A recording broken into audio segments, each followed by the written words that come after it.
Hi, it's Tarrant. And Stella from Meeple University on the Dice Tower. Today we'll be teaching you how to play Fort, the Cats and Dogs expansion, designed by Grant Rodiak and Nick Bruckman and published by Leader Games. We won't be going through the rules for the base game. What we'll be doing is showing you how the Cats and Dogs modules integrate with the base game. Let's get to the table. The Fort Cats and Dogs expansion introduces two new distinct modules, Cats and Dogs. The Cats module uses the 8 new small cat cards, and the Dogs module introduces 18 large dog cards as well as 4 doghouse pieces in player colour. The two modules may be used together or separately. To play the Cat module, you will set up the game as normal and then shuffle the 8 cat cards and deal face up 1 cat card per player. Any remaining cats are returned to the box.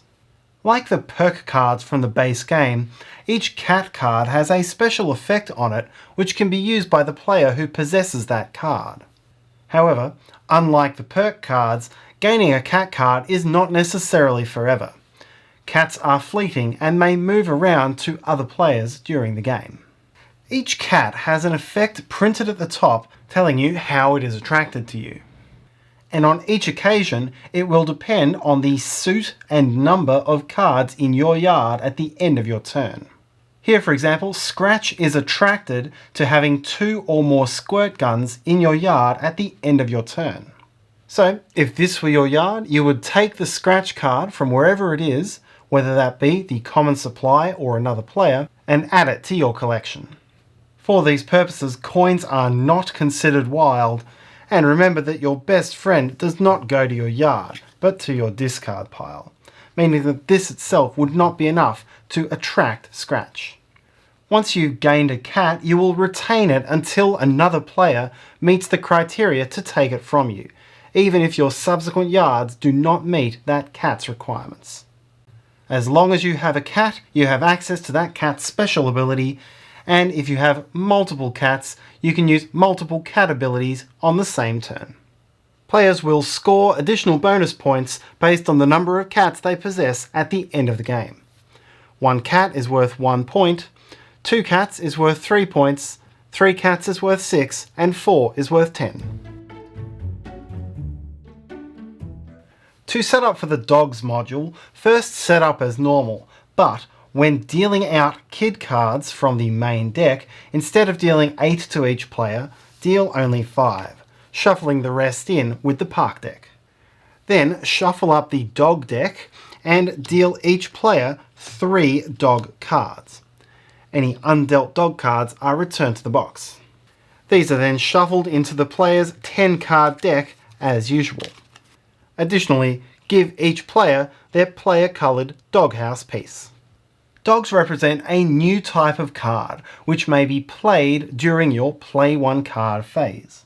Each dog has 2 pieces of information. Above the line are the prerequisites for playing this dog card, and below the line is the effect of playing the card. So, suppose you had the Spud card in hand and wanted to play it. You would need to already have fort level of 2 or above, and add 2 shovel suits to the card, in the usual way, by playing cards or taking the suits from your lookout. In some cases, the dog requires you to add cards, or suits specifically from hand, in which case the lookout can't help you. Once you've added whatever needs to be added, then resolve the effect on the dog card. When you've finished taking a dog action, rivals are not allowed to follow, as they would be allowed to with a kid card. Although do note that some dog actions trigger secondary actions which can be followed, and if this occurs it will be outlined on the dog card. Each dog's action ends with an instruction to add that dog to your doghouse, or in one case to an opponent's doghouse.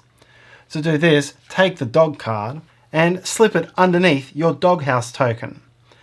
This means this card will not be used again, but it will be involved in your final scoring. Then you'll end your turn in the usual manner.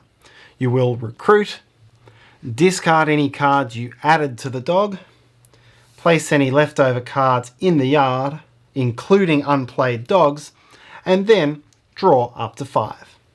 Any dogs in your yard are fair game to be recruited by other players during their recruit phase. However, if there is still a dog in your yard at the start of your next turn, you do not discard it the way you would with any kids left in your yard. Instead, the dog is handed to the player on your left and placed in that player's discard pile. In this way, the dogs will be moving around and around the table if you're choosing not to use them. In addition to using the dog's special effect, these are still suited cards and can be used in some of the ways that a regular kid card can be used. You can add a dog to a kid card in order to add another suit to increase its effect. And you are allowed to discard a dog card in order to follow the action of another player. However, you are never allowed to add a dog to your lookout, and you are never allowed to trash a dog card from the game. When the game is over, players will, as part of final scoring, count up their total number of dogs in their dog houses, and the player or players with the most dogs gains a bonus 7 points. Cards in your doghouse do count towards any made-up rules that you might have. The dog and cat modules are mutually compatible, and any dogs in your yard at the end of your turn will count towards a cat's attraction rule. If you're playing with the advanced drafting variant of setup, then you'll make sure that all of the cats are chosen and face up prior to drafting your cards. And then for the draft itself, each player will still be dealt a starting hand of 5 kids and 3 dogs. This will form one full hand from which to draft, and after the draft is complete, it's possible that players will end up with a different number of dogs to each other. And that's how to play the Fort Cats and Dogs expansion. We hope you enjoyed this video.